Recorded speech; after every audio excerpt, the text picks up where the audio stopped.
اللهم صل على سيدنا محمد يا رب صل وسلم دائما ابدا على حبيبي.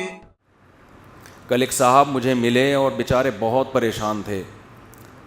کہنے لگے کہ میں جب بھی کوئی کاروبار کرتا ہوں نقصان ہوتا ہے, جاب تلاش کرتا ہوں چھوٹ جاتی ہے, اور کہہ رہے ہیں ایک دفعہ نہیں درجنوں بار کے تجربے ہیں. تو میں نے فلاں کو بھی دکھایا, فلاں کو بھی, سب نے کہا کسی نے کچھ کر دیا ہے. تو الو کے پٹھے ایک نمبر کے. اس کو نہیں کہہ رہا جن لوگوں نے اس کو کہا ہے نا کچھ کر دیا ہے, ان کو کہہ رہا ہوں. میں نے کہا یقیناً کسی نے کچھ کر دیا ہے. کہنے آپ بتائیں گے؟ میں نے کہا اللہ نے کچھ کر دیا ہے. وہ کچھ بھی بتا سکتا ہوں. اللہ قرآن میں کہتا ہے یبسط الرزق لمن یشاء ویقبض, جس کے لیے چاہتا ہوں رزق کے دروازے کھول دیتا ہوں, جس کے لیے چاہتا ہوں تنگ کرتا ہوں. تو اللہ نے یہ کر دیا ہے. اب ایسے موقع پہ ڈر ہوتا ہے اگلا کلمہ کفرینہ زبان سے نکال دے, یار اس کا مطلب ساری پرابلم وہاں سے آ رہی ہے. یہ ساری پرابلم کہاں سے آ رہی ہے؟ بھائی مشین خراب ہو گئی نا, میکینک جاتا ہے وہ ٹریس کرتا ہے یہ پرابلم ہے کہاں سے. وہ جب ٹریس کرتا ہے تو کتنا خوش ہوتا ہے نا, اچھا پرابلم کہاں سے آ رہی ہے, یہاں سے گیس لیک ہو رہی ہے, یہ مسئلہ ہو رہا ہے. تو اب بتاؤ ایسے آدمی کو خوشی کے بجائے یہ تو اور غم ملے گا کہ ہم تو سمجھ رہے تھے فلانی آپا نے کچھ کر دیا ہے, ہم تو سمجھ رہے تھے وہ پہلی والی نے کچھ کر دیا ہے, ہم تو سمجھ رہے تھے کہ وہ میرے بھائی نے کچھ کر دیا ہے, مفتی صاحب تو کہہ رہے ہیں کسی نے کچھ نہیں کیا, اللہ نے کیا ہے سب کچھ. تو اس سے ٹینشن ختم ہوگی یا بڑھے گی؟ ابے اللہ سے کون لڑ سکتا ہے؟ چلو فلاں نے کیا تھا تو ہم بھی کر دیں گے, تو ہو سکتا ہے کچھ مسئلہ حل ہو جائے. یہاں تو ساری ٹینشن کس کی طرف سے آ رہی ہے؟ تو مجھے یہ جب میں جملہ کہتا ہوں نا اللہ نے کیا ہے, تو مجھے ڈر اب, پہلے زمانے میں نہیں تھا, لوگوں کا ایمان بڑا مضبوط تھا. اب ڈر ہوتا ہے کہ کلمہ کفر نہ زبان سے نکال دے, یار یہ تو سارا کیا کرایا کس کا ہے؟ اللہ کی طرف سے. او ہو یہ تو اللہ ہی, معاذ اللہ نقل کفر, اس کا مطلب اللہ ہی ٹھیک نہیں ہے. فالٹ معاذ اللہ نقل کفر کس میں ہے؟ اللہ میں فالٹ ہے. پھر لوگ مایوسی کا شکار ہوتے ہیں, پھر کہتے ہیں یار اللہ فلانے کے ساتھ تو بہت اچھا کر رہا ہے, وہ تو کچھ بھی نہیں کرتا کمبخت, اور پھر بھی رزق کے دروازے کھلے ہوئے ہیں, کچھ بھی نہیں کر رہا, ایک نمبر کا چور ہے فلاں آدمی, نہ ایک وقت کی نماز پڑھتا ہے, نہ کبھی زبان سے اللہ کا نام لیا, مگر خوشیوں کی ایسا لگ رہا ہے خوشیوں نے ڈیرے ڈال لیے اس کے گھر میں, پھلتا پھولتا چلا جا رہا ہے. فلاں بھی اچھا, فلاں بھی اچھا, فلاں بھی اچھا, میں ایک اکیلا دنیا میں پریشان. حالانکہ میں تو وظیفے بھی پڑھتا ہوں, میں نے تو ایک دفعہ سر پہ ٹوپی بھی رکھی تھی, ایک دفعہ میں نہایا بھی تھا. اپنی نیکیاں پھر یاد آنا شروع ہوتی ہیں. ایک دفعہ کا ذکر ہے, میں نے وائپر جو شیشے پہ گاڑی پہ لگاتے اس کو اپنے ہاتھوں سے میں نے 5 روپے پکڑائے تھے. ایک دفعہ میں نے اپنی ماں کو پانی بھی, مجھے یاد پڑتا ہے, پلایا تھا. ایک دفعہ ابا سے میں نے تمیز سے بات بھی کی تھی, حالانکہ میرا موڈ بالکل بات کرنے کا تھا نہیں, لیکن میں نے کہا ابا ہیں تو چلو یار ایک دفعہ تو ابا ہونے کے ناطے تمیز سے بات بنتی ہے. یہ نیکیاں اپنی سامنے آنا. ایک دفعہ میں نے بیگم نے گلاس سے پانی پیا تھا, تو جس جگہ سے منہ لگا کے اس نے پانی پیا, میں نے بھی محبت کے اظہار کے لیے اسی جگہ سے منہ لگا کے پانی پیا. نبی کے اخلاق میں نے زندہ کی. اتنے اچھے طریقے سے میں اپنے گھر والوں کے ساتھ, میرا حسن سلوک ونس اپون اے ٹائم. تو اپنی نیکیاں بولو یاد آنے لگو. ایک دفعہ میں ٹائم پہ گھر بھی آ گیا تھا, ایک دفعہ بولو ٹائم پہ گھر آ گیا.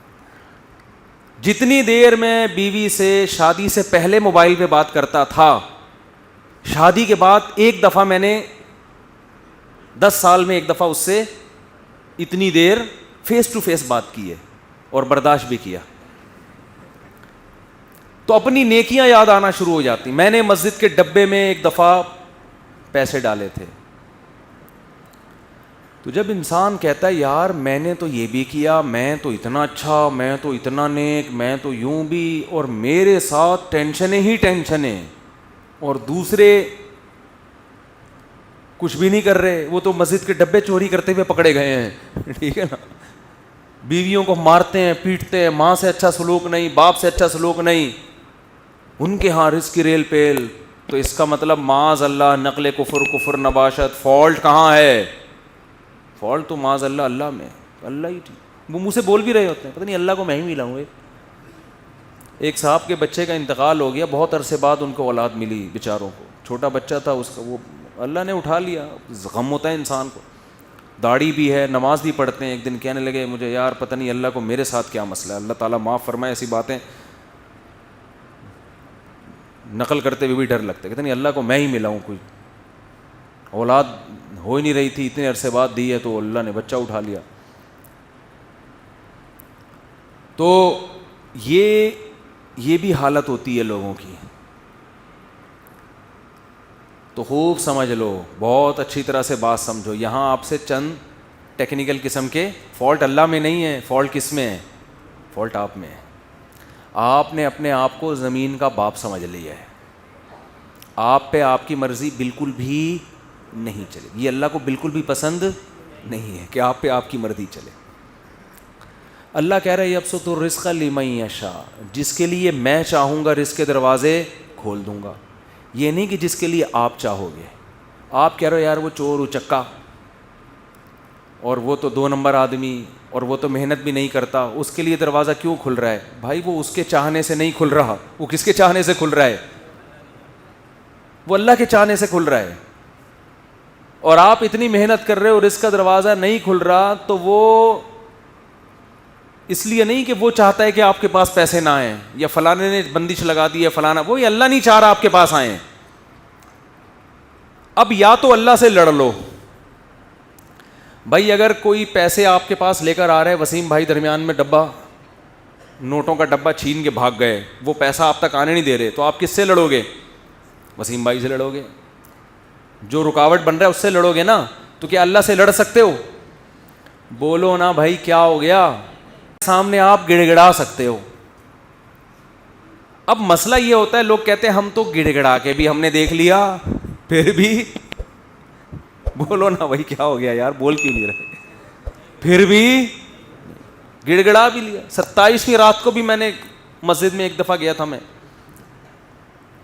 رو رو کے دعا مانگی, امام صاحب سے بھی دعا کا کہا, امام حرم سے بھی کہہ دیا.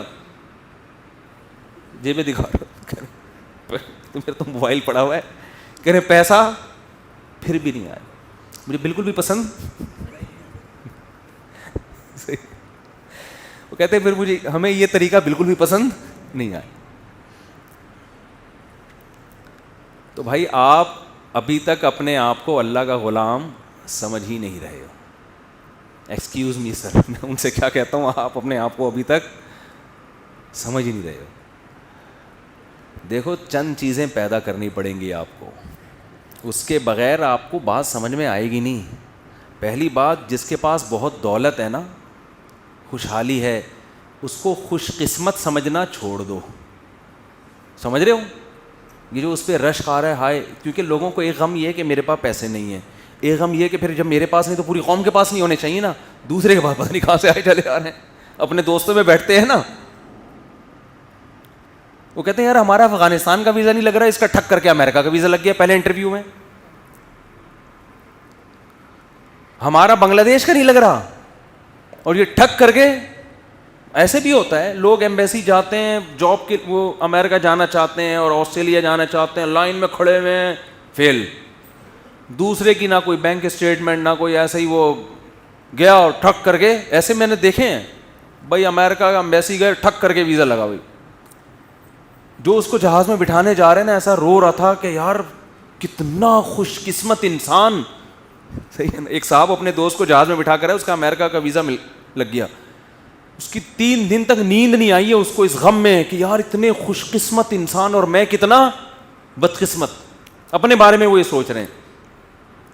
وہ یہ سمجھتے ہیں کہ امریکہ میں قبرستان نہیں ہے, جو امریکہ جاتا ہے وہ امریکہ ہی رہے گا, وہ قبر میں. تم اگر انجام دیکھ لو نا, تم کو یہاں کشادہ قبر تمہیں سستے میں مل جائے گی, وہاں قبر بہت مہنگی ہے میرے بھائی. بہت یہاں جنازے میں ہزاروں لاکھوں لوگ آئیں گے، وہاں بہت تھوڑے لوگ ہوں گے. پھر دارالاسلام میں موت کا اپنا مزہ ہے بھائی. ٹھیک ہے آپ جائیں کمائیں، لیکن مرنا یہیں پسند کرو. اس کی بڑی ویلیو ہے کہ آپ دفن کہاں ہو رہے ہیں. لوگ کیوں مدینہ میں مرنا پسند کرتے ہیں؟ امام مالک نبی کے شہر سے جنازہ اٹھے تو نبی کے شہر سے نہیں کہ اسلامی ملک سے ہی اڑ جائے. میں یہ نہیں کہہ رہا جو وہاں مر رہے ہیں غلط کر رہے ہیں، وہ تو جہاں بھی مر جاؤ وہیں دفن ہو جاؤ، لیکن ایک فضیلت کی بات بتا رہا ہوں کہ کوشش کیا کریں اپنے کنٹری میں ہی مرا کریں. ابھی تو فی الحال ہم زندہ رہنے کی کوشش کر رہے ہیں گورنمنٹ چاہ رہی ہے کہ ہم اسلامی کنٹری میں ہی مریں، لیکن جب مرنے کا ٹائم آئے تو کوشش کریں کہ اپنے کنٹری میں مر لیں. تو اب مجھے پہلی بات تو یہ دماغ سے نکال دو کہ جس کے پاس بہت دولت ہے، بہت خوشیاں ہیں، چاہے وہ دولت یا اس کی سیٹنگ کامیاب ہو گئی، آپ کی والی سے اس کی ہو گئی، یہ بھی تو ہوتا ہے نا، تو یہ دماغ سے نکال دو کہ وہ بہت خوش قسمت ہے. یہ آپ کی بہت بڑی بھول ہے. خوش قسمتی کا اس سے قطعاً کوئی تعلق نہیں ہے، کوئی تعلق نہیں. قارون سے پھر تو زیادہ خوش قسمت کوئی تھا ہی نہیں. کیا خیال ہے؟ اگر یہ اس کے پیسے آنے سے، پھر تو ہمارے سابق صدر دنیا کے کامیاب ترین انسان، ہم سب کو ویسا بننا چاہیے. اس کا تو کوئی تعلق ہی نہیں. پھر اس کا مطلب یہ ہوا کہ فرعون بہت خوش قسمت تھا اور موسیٰ معاذ اللہ بہت بدقسمت تھے، کیونکہ فرعون تو موسیٰ علیہ السلام کو یہی طعنے دیتا تھا کہ ان کے پاس تو نہ سونے کے کنگن، نہ ان کے پاس باغات ہیں، نہ ان کے پاس پراپرٹی ہے، نہ ان کے پاس محلات ہیں، کھانے پینے کے تو یہ محتاج ہیں. بے روزگاری کیا 10 سال بکریاں چرائی ہیں. آج کا کوئی بے روزگار بکریاں تھوڑی چرا رہا ہے جو وہ خودکشیوں کی طرف جا رہا ہے. 10 سال موسیٰ کلیم اللہ، اس وقت موسیٰ علیہ السلام سے بڑا روئے زمین پر کوئی شخص نہیں تھا، اللہ کو انتہائی محبوب، مگر کام کیا کر رہے ہیں؟ بکریاں لے کے صبح صبح ریوڑنے کے نکلتے ہیں، پہاڑوں میں جاتے، شام کو واپس، اور اپنا کوئی ذاتی گھر نہیں، سسرال میں رہ رہے ہیں. ایک روم دیا ہوا ہوگا انہوں نے کہ بھئی یہ بکریاں چرانے کے لیے ہم نے ان کو رکھا ہوا ہے، کیونکہ جن بزرگ کے گھر رہتے تھے ان کا بیٹا نہیں تھا نا کوئی، تو ملازم رکھنا، بطور ملازمت کے رہے ہیں. نہیں آ رہی میرا خیال ہے بات؟ اور بکریاں چرانا آسان نہیں ہے، ہم سے پوچھو. 3-4 بکریاں ہم نے رکھی ہوئی ہیں، وہ جو جس کو کوئی غم نہ ہو بکریاں پال لے. حقیقت بتا رہا ہوں آپ کو. کھلاؤ پلاؤ، جب دودھ نکالنے کی باری آتی ہے تو ایسا تکبر، ابے ہمارا کھا کے ہمیں نہیں کھلا رہی یار. میں نے ایک دفعہ بکری کا دودھ نکالا بڑی محنت سے نا، پوری جب بالٹی بہت دودھ جمع ہو گیا تھا، بالٹی بھری ہے، جیسے ہی میں اٹھنے لگا بکری نے ٹانگ اس کے اندر پوری لے بھائی.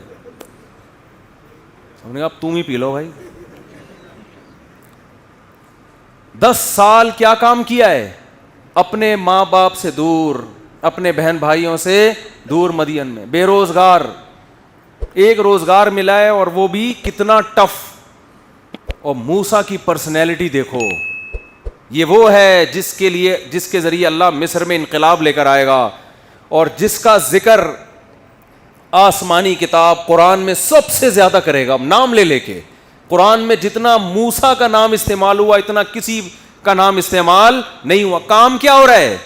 بکریاں چرا رہے ہیں. تبھی جو سودی بینک میں جاب کرتے ہیں نا، ہمارے حضرت سے ایک صاحب نے پوچھا کہ یہ سودی بینک میں جاب چھوڑ دیں تو اتنے لوگ کیا کریں گے؟ کیا فرمائے؟ رکشے چلائیں، ٹماٹر بیچیں. وہ کہتے نہیں میں ٹماٹر کیوں بیچوں؟ آپ نے یہ خود اپنا ایک معیار بنایا ہوا ہے کہ میں اس لیول کا آدمی ہوں. یہ آپ کا، یہ اللہ نے نہیں بنایا آپ کو. حلال حرام کمانے پر کی آپ کو اجازت نہیں ہے. بے شک آپ کو رکشا چلانا پڑے، بے شک آپ کو گول گپے بیچنا پڑے، بے شک آپ کو ٹماٹر بیچنا پڑے. یہ آپ کی اپنی تھنکنگ ہے کہ ٹماٹر بیچنے والا ناکام اور دنیا کا پست ترین انسان. یہ آپ کا خود ساختہ نظریہ ہے. اللہ کی نظر میں یہ نظریہ قابل قبول نہیں ہے. یہ تو آپ نے اپنے لیے متعین کیا کہ مجھے جی ایسی گاڑی چاہیے، جیسے میں بینک میں مینیجر تھا نا، ایسے ہی جاب جب مجھے ملے گی 3 پیس سوٹ ٹائی میں گاڑی میں بیٹھ کے کسی کمپنی میں جاؤں گا اور اتنی ہی تنخواہ ملے گی، تو اس کا مطلب مجھے حرام کا متبادل مل گیا. تو وہ تو متبادل مل گیا، اب کیا ہے؟ وہ تو کسی کو بھی مل جائے تو وہ چھوڑ دے گا. ایسا نہیں ہے. آپ کو حرام کی طرف جانے کی اجازت بولو نہیں ہے, ٹماٹر بیچنے پڑے آپ کو, یہ تو آپ نے خود متعین کیا ہے. تو پہلا تو آپ جس کے پاس دولت ہے اس کو خوش قسمت سمجھنا ختم کر دیں. یہ بہت بڑی, میں کہتا ہوں یہ اتنی بڑی بے وقوفی ہے نا کہ جس کو پتا ہے موت بھی ہے آگے. مجھے لوگ 50 سال میں آ کے بتا رہے ہوتے ہیں میری اتنی پراپرٹی, میں کہتا ہوں تیری زندگی کتنی بچی ہے یار, 10-20 سال تو ٹھک ٹھک ٹکری گزرتے ہیں. ابھی مجھے یاد ہے میں یہاں ممبر پہ بیٹھا تھا 2011 میں بیان کر رہا تھا, کل کی بات لگ رہی ہے, اور اب کیا آ گیا 2021. تو ان 10 سالوں میں میرا اپنا بنگلہ ہو یا نہ ہو, کرائے کے گھر پہ رہوں یا بکریاں چراؤں, اس میں کیا فرق پڑتا ہے؟ 10-20 اور رہ گئے ہوں گے. اگر ہم, گورنمنٹ تو کوشش کر رہی ہے اسی سال مر جائیں ہم سب, لیکن ہم بہت زور لگا لیں گے زندہ رہنے کی. جم بم چلے گئے, بکریوں کا دودھ پی لیا, ویٹ لفٹنگ کر لی, گھوڑ سواری کر لی, یار کتنا نکال لو گے؟ بہت. اور اللہ کی مدد بھی شامل حال رہی, ورنہ اللہ نہ چاہے تو آپ جتنے وہی جو جم اٹھا رہے ہو نا, وہی وہ آپ کی جم میں کتنے لوگ مرے ہیں. یوں اٹھا رہے تھے زنجیر, وہ پیٹی ٹوٹ کے دھڑام سے سر پہ گرا. چلو بھائی, جو چیز زندگی کا ذریعہ تھی وہی اللہ نے موت کا سبب بنا دی. کتنے لوگ مرے ہیں اس طرح سے, ورزش کرتے ہوئے مرے ہیں. جو چیز ڈاکٹر نے ٹیکا لگایا تاکہ بچ جائیے, وہی ٹیکا ری ایکشن کر گیا, مر گیا بندہ. تو کب تک لڑو گے بھائی؟ تیار رہو بھائی, جتنے جم وم کچھ بھی نہیں ہے, جب اللہ چاہے گا کٹاک. میرے گارڈ ہے نا, میرے ساتھ جا رہے تھے, ایک بوڑھے میاں قریب سے گزرے, وہ گارڈوں کو نا طنز کیا انہوں نے, ان سے کچھ نہیں ہوتا اللہ مارنا چاہے گا ویسے ہی مار دے گا. بات صحیح ہے لیکن اس موقع پہ ٹھیک نہیں ہے. ہر صحیح بات ہر موقع کے لیے نہیں ہوتی. آپ ڈاکٹر کے پاس علاج کے لیے جا رہے ہیں, ٹیکا لگا رہا ہے وہ آپ, اور ٹیکا لگاتے ہوئے کہہ رہے ہیں لگا تو دوں گا لیکن جب اللہ مارنا چاہے گا تو مرے گا, اس سے کوئی فائدہ نہیں ہوگا. پھر لگا کیوں رہے ٹیکا ادھر؟ تو اسباب تو اختیار کرنے ہیں نا, یہ تو اللہ کا حکم ہے. دو انتہائیں ہیں, کچھ لوگ اسباب کی نفی کر دیتے ہیں, کچھ ایسا اسباب کو باپ بنا لیتے ہیں کہ اللہ سے نظر بالکل ہی ہٹ گئے, وہ سمجھتے ہیں اللہ تو ہے ہی نہیں. تو سب سے پہلا مسئلہ یہ ہے کہ جس کے پاس پیسے ہیں, اچھا روزگار ہے, اس کو خوش قسمت سمجھنا بولو چھوڑ دیں. کیونکہ وہ خوش قسمت ہوتا تو فرعون خوش قسمت تھا, قارون خوش قسمت تھا, موسیٰ کلیم اللہ مسکین, اور محمد صلی اللہ علیہ وسلم سب سے بڑے مسکین. ہمارے نبی کے گھر میں تو 40 دن چولہا جلنے کی نوبت آتی نہیں تھی.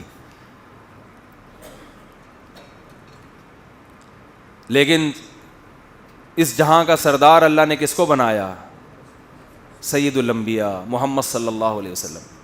تو خواہشات کی تکمیل ہو جانا یہ بالکل بھی اس کی علامت نہیں ہے کہ آپ کیا ہیں خوش قسمت. یوسف علیہ السلام کی جوانی جیل میں گزر گئی, یعقوب علیہ السلام کی جوانی ساری روتے روتے گزر گئی, خوش قسمت تھے, پوری صورتیں نازل ہوئی ہیں ان کے اوپر. دوسری بات, دوسرا کام کیا کرنا ہے, وقت پورا ہو گیا جلدی سے سمیٹ رہا ہوں بس. دوسرا کام یہ کرنا ہے کہ دنیا کو مسافر خانہ سمجھنا ہے اور اپنی ضرورتوں کو محدود. ضرورتوں کو کیا کرنا, جب تک مسافر خانہ نہیں سمجھو گے تو پھر ضرورتوں کی فہرست بہت, پھر بحریہ ٹاؤن پورا بھی آ جائے گا نا, کم ہے. کچھ بھی نہیں ہوتا بھائی بحریہ ٹاؤن میں پلاٹ ملنے سے, اتنا نہیں کوشش کرو مل جائے, اچھا ہے, نہیں ملا کچھ بھی نہیں ہے. وہ بحریہ ٹاؤن کا مالک مر جائے گا تھوڑے دنوں میں, ایسا نہ تھوڑے دنوں مر کے میرے اوپر ڈالنے کہ اس کو کیسے پتہ چلا تھا. مطلب یہ کہ چند سال میں مرے گا نا وہ. بھائی بہت لوگ پکڑتے ہیں آج کل باتوں کو, اللہ نہ کرے وہ مر گیا تو لوگ بولیں گے انہوں نے کیسے بول دیا تھا تھوڑے دنوں میں مرے گا, اس کا مطلب مارنے میں ان کا بھی ہاتھ ہے. مرے گا بھائی, جو بحریہ ٹاؤن کا مالک ہے, جو بنانے والا ہے, وہ تھوڑے دنوں میں اس کا جنازہ اٹھے گا. تو میرا اور آپ کا, ہم کس کھیت کی مولی, ہم 2-4 پلاٹ لے کے یار میری بھی بلڈنگ میرا پلاٹ, اور جس کو نہیں مل رہا وہ ڈپریشن میں جا رہا ہے یار. سب سے بدترین انسان اللہ کی نظر میں وہ ہے جو دیواروں اور اینٹوں سے دل لگائے. یہ بتا دوں, یہ پیغمبروں کی تعلیمات ہے. سب سے بدترین اللہ کی نظر میں وہ ہے جو دیواروں اور اینٹوں سے دل لگائے. کیونکہ جو باقی جتنی چیزوں سے دل لگاؤ گے نا وہ استعمال ہو جاتی ہیں. خربوزے سے دل لگاؤ گے, کھا کے مزہ آئے گا اور دل بھر جائے گا. کتنے خربوزے کھا لے گا آدمی, انار سے دل لگاؤ گے, انار کھاؤ گے, 2 کھا لو گے, 3 کھا لو گے, اور وہ استعمال ہوگا, جزو بدن بنے گا, صحت ملے گی اور فٹ فاٹ. آپ کی زندگی وفا کرے گی. یہ لذت ایسی ہے جو کیش کرا لو گے آپ, یعنی زندگی میں اس کا فائدہ اٹھا لو گے. کپڑوں سے دل لگاؤ گے, پہن کے مزے اڑا لو گے کپڑوں کے. جوتوں سے دل لگاؤ گے, پہن کے مزے اڑا لو گے. تعمیر سے دل لگاؤ گے تو تعمیر میں جتنی انویسٹمنٹ کرو گے اتنی آپ کی زندگی ہے نہیں, اس کا فائدہ اپنی زندگی میں اٹھا نہیں سکتے. جتنا سریا آپ پلر میں ڈالو گے نا اتنا اپنی ہڈیوں میں کیلشیم نہیں ڈال سکتے آپ کی ہڈیاں بوسیدہ ہو جائیں گی اور وہ پلر کھڑا رہے گا. نہیں آ رہی بات؟ اس لیے کرائے کے گھروں میں بھی وہی مزے ہوتے ہیں جو ذاتی گھروں میں ہوتے ہیں. اب یہ بات بھی لوگوں کی سمجھ میں نہیں آتی, کہتے ہیں اپنا گھر تو اپنا ہی ہوتا ہے. تو جب تم دنیا کو مسافر خانہ ہی نہیں سمجھتے تو تمہاری کھوپڑی میں ہماری باتیں آئیں گی. اپنا گھر تو, میں نے ایک بیان کیا پورا سمجھایا کہ بھائی کرائے کا گھر بھی اپنا ہی ہوتا ہے یار, کچھ بھی نہیں ہوتا. تھوڑے دن میں یہاں سے بھی مرے گا, وہاں سے بھی مر کے نکلے گا. نہیں جی اب کرایہ دینا پڑتا ہے ہر مہینے. ابے تو وہاں 1.5-3 کروڑ روپے لگا کے گھر خرید رہا ہے, وہ نہیں دینا پڑتا؟ تو وہ بھی تو دینا ہی پڑ رہا ہے. یہاں جتنا کرایہ دے رہے ہو نا, دیکھو 1 تاریخ کو آپ نے کرایہ دیا, پورا مہینہ اس کرایے کے مزے اڑاؤ گھر کے اندر. 20-30 ہزار دے دیا, 30 ہزار میں پورا مہینہ آپ نے گھر کو نچوڑ لیا. اور گھر کی واٹ بھی لگا دیتا ہے انسان, مالک مکان کا بیڑا غرق. حقیقت ہے, کرایہ دار تو ایسی واٹ لگاتے ہیں گھر کی, سارے نلکے ولکے توڑ پھوڑ دو اس 30 ہزار میں نا, اور بجلی کا بل بھی نہ تو وہ آ کے وہ ترساؤ مالک مکان کو. ٹینشن دیکھو, ٹینشن پارسل کرنا سیکھو. ایک طریقہ ٹینشن ختم کرنے کا یہ بھی ہے. ایک صاحب کا فون آیا کہ میں نے کسی کے 1 لاکھ روپے دینے میں اتنی شدید ٹینشن میں ہوں کہ میں بتا نہیں سکتا, اور آج وہ شام کو 6 بجے آ جائے گا لینے کے لیے. میں نے کہا اس میں کون سی بات ہے, ٹینشن پارسل کرو. بھائی آپ کے اوپر ایک بوجھ ہے, اٹھ نہیں رہا, ساتھ والے کے کندھے پہ رکھ دو, تو آپ کا بوجھ کیا ہو جائے گا, ہلکا. کہہ رہے یار میں کیسے پارسل. میں نے کہا جب وہ 6 بجے آئے تو بولو نہیں ہے, جب وہ 6 بجے پیسے مانگنے کے لیے آئے تو بولو نہیں ہے. تو اس سے کیا ہوگا, آپ کی ٹینشن, جو ٹینشن آپ کو رہی ہے وہ اس کو شروع ہو جائے, آپ ریلیکس ہو جاؤ گے. تو کرائے کے گھر میں تو ویسے ہی ٹینشن کرایہ دار کو نہیں ہوتی, ٹینشن کس کو ہوتی ہے, مالک مکان کو ہوتی ہے, جس نے غلطی سے آپ کو اپنا گھر کرائے پر دے دیا. ایک بٹن بھی ٹوٹتا ہے تو مالک مکان کو فون کرتے ہیں, بھائی تو بٹن لگوا دے, ابے تو لاک صحیح کروا دے, ابے تو یہ کروا دے. وہ کہتا ہے یار جان کو, اور خراب سب کچھ آپ خود کر رہے ہوتے ہو. پیسہ اللہ نے بہت دیا ہے, بنا لو ذاتی گھر بھائی, ہم منع نہیں کر رہے, کوئی ناجائز نہیں ہے. نہیں دیا تو یار انجوائے کرو کرائے کے گھر میں. بہت پیسے کا مطلب کیا ہے, کھا بھی اچھا لیا, پہن بھی اچھا لیا, سواری بھی اچھی, بیگم بھی اچھی, بچوں کی فیسیں بھی اچھی, اسکول میں بھی اچھے, سب کچھ ہونے کے بعد یہ رافی پڑا ہوا ہے تو چل یار بنا لیتے ہیں اپنا گھر, بنا لیتے ہیں, مرا گئے تو بچوں کے کام آ جائے گا. وہ بھی بچوں کی نیت سے بناؤ, اپنے لیے نہیں, کیونکہ اب 50-60 سال میں لوگوں کے پاس پیسہ آتا ہے, اس میں اپنے لیے کیا رہ گیا یار, اپنے لیے کیا رہ گیا, اپنی تو زندگی ختم نا. اب کیا 10-20 سال کے لیے اپنا, اور تو کرائے پہ گزارا کرے بس. اب تو پینٹیں کرائے پہ مل رہی ہیں. دیکھو دولہا جب شادی میں رخصتی ہو کے جاتا ہے نا, اس کو اچھی گاڑی چاہیے ہوتی ہے, تو یہ نہیں کہ اب بینک سے رخصتی کے لیے گاڑی نکلوا رہا ہے, وہ رینٹ کار والوں کو فون کرتا ہے, یار ذرا اچھی سی گاڑی جو ہے نا, پھول وول چمک پٹیاں لگا کے ذرا بھیج دے یار. تو وہ کہتا ہے یہ پیسوں سے خریدو. کیا ہے, 1 رات کی بات ہے یار, دلہن کو یہاں سے وہاں پارسل کرنا ہے, تو میں 1 رات کے لیے 25 لاکھ 30 لاکھ کی کرولا خریدوں, میں پاگل تھوڑی ہوں. تو یہی گھر میں بھی سوچ لیا کرو, 10-20 سال کی بات ہے یار, وہ بھی اگر گورنمنٹ سے بچ نکلے, ٹھیک ہے نا, 10-20 سال کی بات ہے, 15 سال کی, 20 سال کی, 20-25 کو کوئی ویلیو نہیں ہے, اتنا نہیں ہے. یہ آپ سمجھ رہے ہو پتہ نہیں 20-25 کیا ہوتا ہے, کچھ بھی نہیں ہے. اور یہ بھی ہے کہ یقین بھی ہو, ورنہ تو کیا پتا کل کا, اگلے ہفتے کون زندہ رہے گا کون نہیں رہے گا, کچھ بھی نہیں پتا. ابھی پھر کورونا کی کوئی نئی چیز آ گئی ہے, تو کورونا نے دنیا کو تگنی کا ناچ نچا دیا ہے. پھر کوئی نئی شکل میں آیا کورونا. اللہ بھی کہہ رہا ہے کہ انسان کے بچے بن جاؤ, اللہ کی طرف رجوع کر لو, اللہ سے نہیں لڑ سکتے. نئی شکلوں میں کورونا آ رہا ہے, پھر فلائٹیں بند ہو رہی ہیں, دنیا عذاب میں. بھائی اتنا نہیں ڈرو, موت کے لیے تیار ہو یار, کسی بھی ٹائم کوئی بھی مر سکتا ہے. غیر مسلم موت سے ڈرے, سمجھ میں آتا ہے, کیونکہ اس کا تو یہ ہے کہ میری ساری عیاشی ختم. ہم تو کہتے ہیں یار ایگزامینیشن ہال سے کوئی پہلے نکلے گا, کوئی بعد میں نکلے گا. آخرت اللہ راضی ہے تو کوئی مسئلہ نہیں. اور وباؤں میں مرنا تو یہ تو شہادت ہے, یہ تو گناہ کے معاف ہونے کا ذریعہ ہے. حدیث میں آتا ہے طاعون وبا مسلمان کے لیے رحمت ہے اور نافرمانوں کے لیے عذاب ہے. یہ تو رحمت ہے اللہ کی. تو دوسرا کام کیا کرنا ہے میرے بھائی, دنیا کو مسافر خانہ سمجھنا ہے. آپ کی ضرورت 2 ٹائم کی روٹی ہے بس, وہ ٹماٹر بیچ کے مل جائے یا وہ ادرک لہسن بیچ کے مل جائے آپ کو. 2 ٹائم کی, یا پھر فری میں مل جائے. بعض دفعہ نہیں ہوتا تو کسی ٹرسٹ کے دسترخوان پہ آدمی کھانا کھا لیتے جا کے. 2 ٹائم پیٹ بھر کے کھانا مل گیا, رات کو سر چھپانے کی جگہ مل گئی, بس. پیغمبروں کو یہی کچھ ملا ہے, ٹھیک ہے نا, پیغمبروں کو یہی کچھ. اور اس پہ وہ اللہ کا بڑا شکر ادا کرتے تھے کہ اللہ کا دیا بہت کچھ. مفتی طارق مسعود صاحب کے بیانات سننے کے لیے youtube.com/مفتی طارق مسعود کو سبسکرائب کریں. اور اگر آپ لائیو ویڈیو کو کبھی بھی مس نہیں کرنا چاہتے ہیں تو سبسکرائب کرنے کے بعد بیل آئیکن پہ کلک کرنا مت بھولیں. جزاک اللہ.